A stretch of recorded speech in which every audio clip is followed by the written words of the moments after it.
Hi guys, welcome back to my channel Australia అబ్బాయి.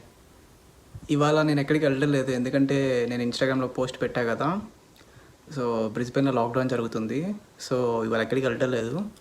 So ఇంట్లోనే ఏమైనా చేద్దాం అనుకుంటున్నాను. అండ్ అది కూడా నేను నేను ఆస్ట్రేలియా వచ్చాక నా ఎక్స్పీరియన్సెస్ ఎట్లా ఉన్నాయి అండ్ నేను ఎటువంటి సిచ్యువేషన్స్ ఫేస్ చేశాను, నా ఫస్ట్ జాబ్ ఏంటి, నా ఫస్ట్ శాలరీ ఏంటి, ఇవి మాట్లాడుకుందాం ఇవాళ. ఓకేనా? అండ్ దీనికి వెళ్ళే ముందు మా ఇల్లుని చూపిస్తాను ఎట్లా ఉంటుంది అన్నది. ఇది ఫస్ట్ మా ఇంట్లోకి ఎంటర్ అవ్వగానే ఇట్లా ఉంటుంది, స్టెప్స్ ఉంటాయి. అండ్ ఈ స్టెప్స్ పక్కన ఈ గరేజ్ ఉంటుంది అటు నుంచి వెళ్ళడానికి. అండ్ దీని పక్కన ఒక బెడ్రూమ్ ఉంటుంది, ఎంట్రన్స్ ఇటు ఉంటుంది. సో రాగానే ఇటు పక్కన ఒక బెడ్రూమ్ ఉంటుంది. అండ్ ఇక్కడ మాకు ఒక వాష్రూమ్ ఉంటుంది.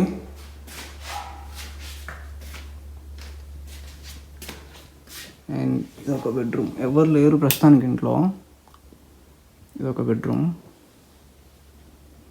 కొంచెం నల్లగా ఉంది కదా ఇల్లు, సో అందుకే ఎక్కువ ఏం చూపించదలుచుకోవట్లేదు.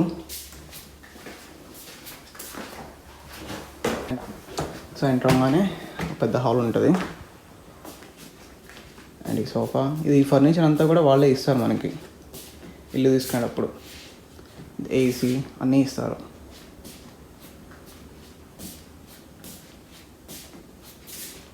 అంత కిచెన్ ఏరియా. అండ్ ఈ ఫ్రిడ్జ్ కూడా వాడిచ్చిందే. ఫ్రిడ్జ్ మాత్రం చాలా బాగుంది.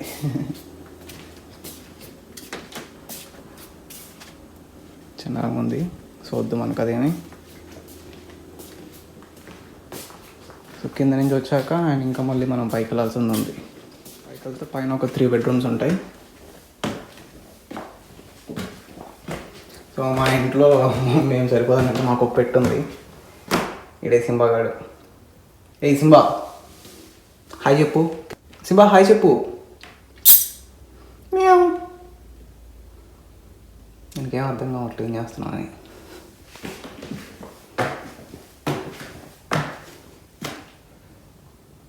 ఇక్కడ విండోల నుంచి వ్యూ మాకు. సో ఇది ఒక బెడ్రూమ్, ఇది బాత్రూమ్, ఇది ఒక బెడ్రూమ్. అండ్ దీని పక్కన ఇది ఒక బెడ్రూమ్.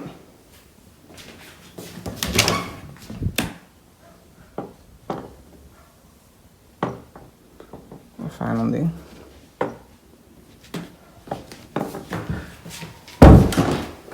అండ్ ఇది మా ఫ్రెండ్ది. వాడి దగ్గర మొత్తం సెటప్ ఉంది. యాపిల్ టీవీ PS5 అన్నీ ఉన్నాయి దగ్గర.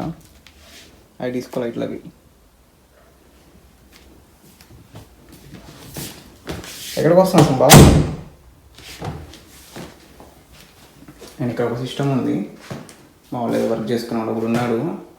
సో అతను ఫోన్స్ రిపేర్ చేస్తూ ఉంటాడు. సో వాడి కోసం ఇది. అండ్ ఇది వచ్చి మన రాజ్యం.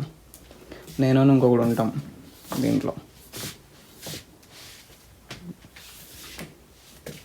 మా సింబగాడి బెడ్, అది షిట్కి వెళ్ళడానికి. అండ్ ఇది మా ఇంటికి బ్యాక్ సైడ్. ఇది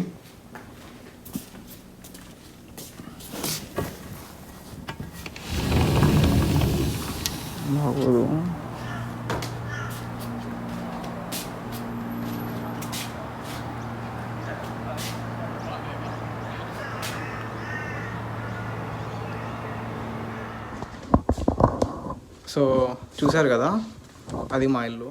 సో నేను ఆస్ట్రేలియాకి 2018లో వచ్చాను.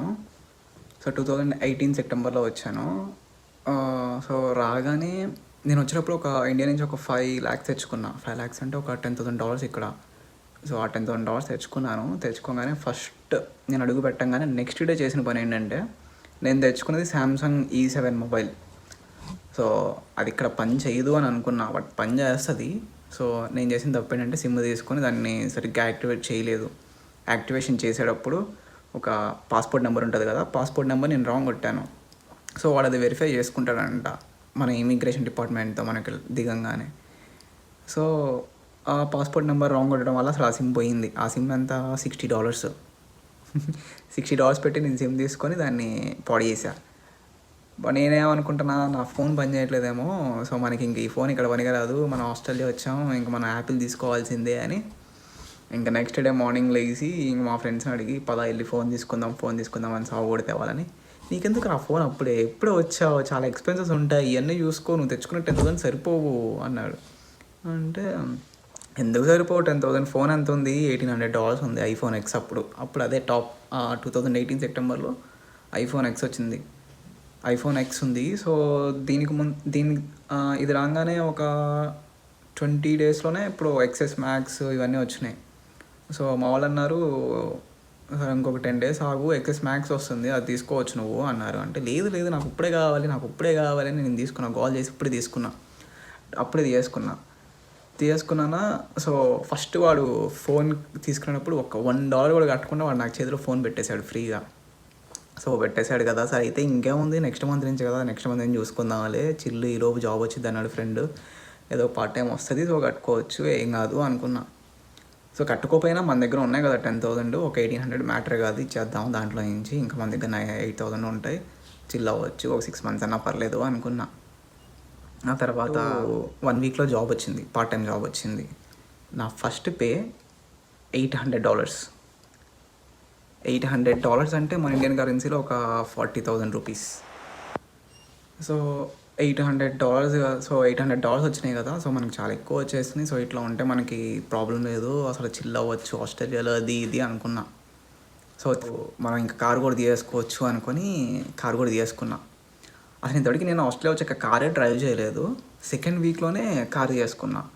అంత ఒక 4,000 పెట్టి తీసుకున్నాను. సో అది Camry 2009 model Toyota Camry.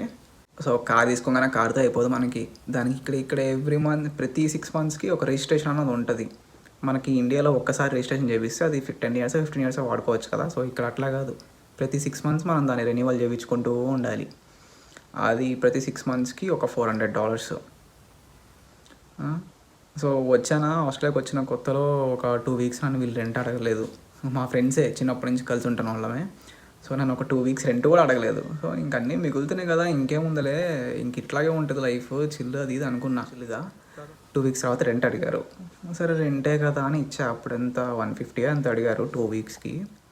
So 2 weeks నేను చిల్లుగా ఉన్నాను, ఖాళీగా ఉన్న, అసలు ఏం చేయకుండా. ఈ గ్యాప్లో ఏమైందంటే ఇక్కడ మనకి డెలివరీ చేయొచ్చు, ఫుడ్ డెలివరీ. ఊబర్ ఈట్స్ ఉంటుంది కదా, Uber eats, door dash menu లాగా ఇక్కడ ఉంటాయి. సో దీంట్లో జాయిన్ అయ్యా. ఆ యాప్ డౌన్లోడ్ చేసుకొని అది ఇన్స్టాల్ చేసి మొత్తం సెట్ చేసుకొని కారు కూడా ఉంది కదా అని అది కూడా రిజిస్టర్ చేయించి దాంట్లో జాయిన్ అయ్యా. సో జాయిన్ అయ్యాక నేను ఫస్ట్ డే డెలివరీకి వెళ్ళినప్పుడు నా కార్ ఏంటంటే క్యామ్రీ, అది ఒక పడవలాగా ఉంటుంది, చాలా బారుగా ఉంటుంది. సో అది రివర్స్ చేస్తుంటే వెనకమాల ఒకటి స్ట్రైట్గా వెళ్తున్నాడు, వాడికి తగిలింది. వాడికి తగలంగానే ఇంకా నాకైతే వణికిపోయినాయి, ఏం చేయాలో అర్థం కాల. అరే ఊరికాని ఊరు వచ్చాం, దేశంగానే దేశం వచ్చాం, ఇప్పుడు ఎట్లాగా అనుకున్నా.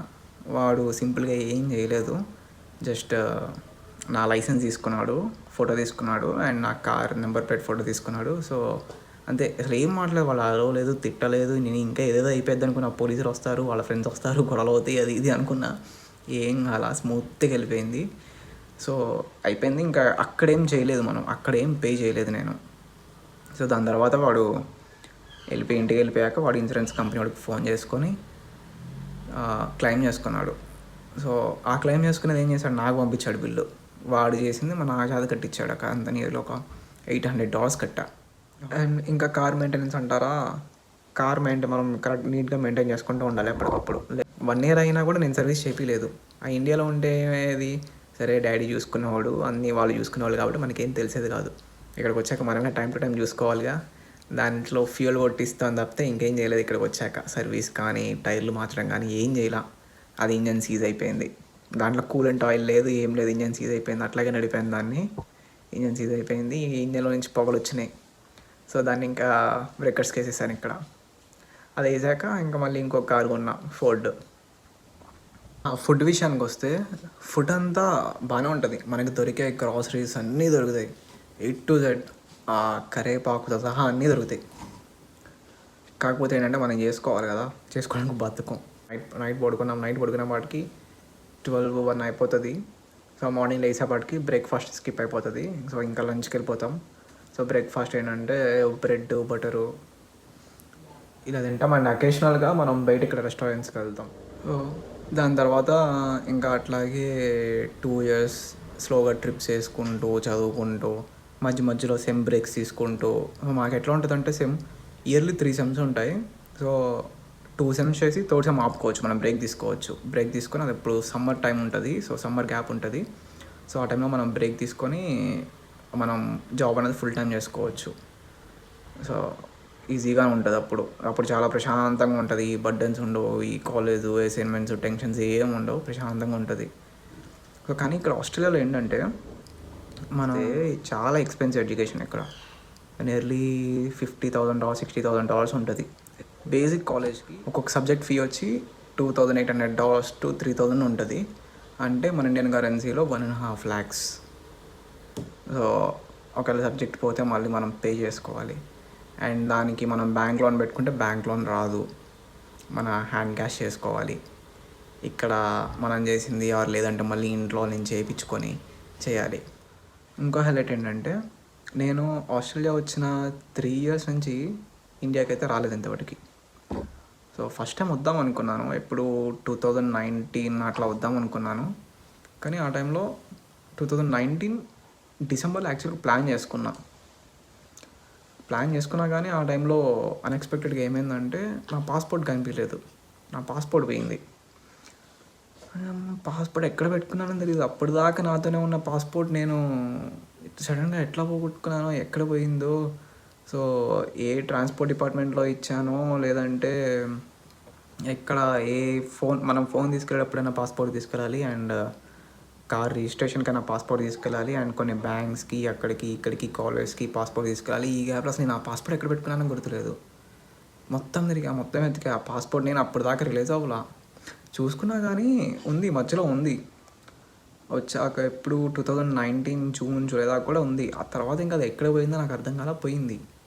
పోయేవాడికి ఇంకేం చేశానో, ఇంకా వెంటనే పాస్పోర్ట్ కావాలి కదా మనం ఎక్కడికి వెళ్ళాలో, పాస్పోర్ట్ చూపించాలి. సో ఇంకా పాస్పోర్ట్ తీసుకున్నా. మళ్ళీ వెళ్ళి ఇక్కడ ఇండియన్ ఎంబసీ ఉంటుంది, ఆ ఎంబసీకి వెళ్ళి ఆడ దగ్గర ఒక లెటర్ పెట్టుకొని అక్కడి నుంచి మళ్ళీ మనం పోలీస్ దగ్గరికి వెళ్ళి పోలీస్ దగ్గరికి వెళ్ళి లెటర్ తీసుకొని, అంటే ఫైల్ పోయింది అని రిపోర్ట్ చేసినట్టు లెటర్ తీసుకొని ఈ డాక్యుమెంట్స్ అన్ని రెడీ చేసుకొని ఎంబసీకి వెళ్ళి అక్కడ సబ్మిట్ చేస్తే వాడు ఒక $250 కట్టించుకున్నాడు. సో నేను పాస్పోర్ట్కి ప్రాసెస్ మొదలుపెట్టిన దగ్గర నుంచి 15 daysలో పాస్పోర్ట్ మళ్ళీ నా దగ్గరకు వచ్చేసింది. ఆస్ట్రేలియాలో ప్రింట్ అయిన పాస్పోర్ట్ అది. సరే వచ్చింది కదా అని ఇంకా మళ్ళీ వెళ్దాం అనుకుంటే 2020 మార్చ్ వచ్చింది అప్పటికి. సో వెళ్దాంలే మనం నిదానంగా, కొంచెం కాలేజ్ స్టార్ట్ అయ్యాకైనా తర్వాత వెళ్దాము అనుకున్నాను. కానీ ఈ లోపు లాక్డౌన్ వచ్చింది. ఈ లాక్డౌనే ఆల్మోస్ట్ ఒక 1.5 year అయిపోయింది. ఇప్పటికీ ఫ్లైట్స్ లేవు ఇండియా రావడానికి. అసలు ఎట్లా ఉందంటే ఇక్కడ సిచ్యువేషన్, ఎక్కడ ఉన్న వాళ్ళు ఇండియా వెళ్ళిన వాళ్ళు ఇక్కడికి రాలేక, ఆ టైంలో హాలిడేస్ కానీ ఇండియా వెళ్ళిన వాళ్ళు ఉంటారు కదా, సో వాళ్ళెవ్వరు కూడా రాలేకపోయారు ఇప్పుడు దాకా. ఈ బోర్డర్ క్లోజ్ వల్ల, ఫ్లైట్ బ్యాన్ వల్ల ఎవ్వరు రాలేకపోయారు ఇంతవరకు. సో ట్రావెలింగ్ ఇక్కడ మనకి ఆస్ట్రేలియాలో జాబ్ రావాలి అంటే స్టడీ అయిపోగానే జాబ్ అంత ఈజీగా రాదు. మళ్ళీ ఈ పార్ట్ టైంలో ఫుల్ టైం చేసుకోవటం ఇట్లా చేయాల్సి వచ్చేది. కానీ సో ఇక్కడ జాబ్ రావాలంటే మాత్రం ఫస్ట్ PR ఉండాలి. ఇంకోటి మళ్ళీ PR రావాలి అంటే జాబ్ ఉండాలి. ఇక లాజిక్ అర్థం కాదు. సో బెస్ట్ ఏంటంటే ఆన్సైట్ వచ్చి సెట్ అవుతారు చూసావా, వాళ్ళ పని బెస్ట్. ఇక్కడ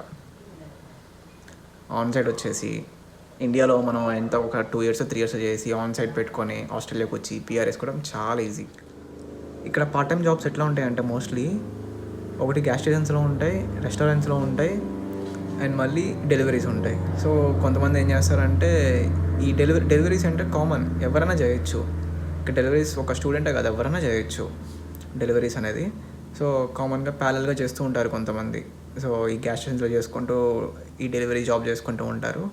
అండ్ అంటే ఎక్స్ట్రా ఇన్కమ్ ఇది. అండ్ మళ్ళీ రెస్టారెంట్స్లో చేసుకుంటూ కూడా ఈ డెలివరీ జాబ్స్ అనేది చేసుకుంటూ ఉంటారు. సో డెలివరీ జాబ్స్ అనేది చాలా ఫ్రీగా ఉంటుంది, అంత స్ట్రెస్ ఉండదు, ఒకరి మీద డిపెండ్ అవ్వాల్సి ఉండదు. సో ఒకరు చెప్తే చేయాలని ఏమి ఉండదు, అలా ఏమి ఉండదు.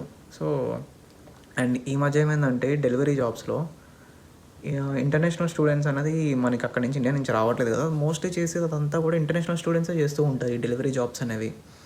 సో ఇండియా నుంచి అండ్ వేరే కంట్రీస్ నుంచి ఎవరు రాకపోవడం వల్ల దాంట్లో చాలా వేకెన్సీస్ ఎక్కువైపోయి అండ్ చేసేవాళ్ళు లేక, ఫుడ్ డెలివరీ చేసేవాళ్ళు లేక ఉన్న వాళ్ళకే బాగా వస్తుంది. సో ఇప్పుడు ఉన్న వాళ్ళందరూ కూడా మ్యాక్సిమం ఈ డెలివరీ జాబ్స్కి ప్రిఫర్ చేస్తూ ఉన్నారు.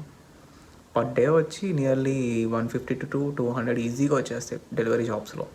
అంటే ఈజీగా రావు, చాలా కష్టపడాలి మార్నింగ్ నుంచి ఈవినింగ్ దాకా. అండ్ మళ్ళీ దాంట్లో ఫ్యూయల్కి అవుతుంది, ఫ్యూయల్కి ఎక్కువేమవుతుంది, ఒక $20-30 అవుతుంది ఫ్యూయల్కి కార్లోనే. సో ఎక్కువ స్టూడెంట్స్ అందరూ కూడా అలా చేస్తూ ఉంటారు, డెలివరీ జాబ్స్ చేస్తూ ఉంటారు. నేను ఫస్ట్ చేసిన జాబ్ అయితే గ్యాస్ స్టేషన్లోనే వచ్చింది. సో ఇవన్నీ నా ఎక్స్పీరియన్సెస్ ఆస్ట్రేలియా వచ్చాక నేను ఫేస్ చేసిన ప్రాబ్లమ్స్ అండ్ ఇవన్నీ. సో ఇంకా సింబాగాడికి ఫుడ్ పెట్టాల్సిన టైం అయింది అండ్ మేము కూడా ఫుడ్ చేసుకోవాల్సిన టైం అయింది. ఇంక మళ్ళీ నెక్స్ట్ వీడియోలో కలుద్దాం. సో అది కలిసి వాళ్ళ వీడియో. ఈ వీడియో కనుక మీకు నచ్చినట్టయితే లైక్ చేయండి, షేర్ చేయండి అండ్ సబ్స్క్రైబ్ చేయండి. అండ్ కింద మీ ఎక్స్పీరియన్సెస్ కూడా కామెంట్ చేయండి.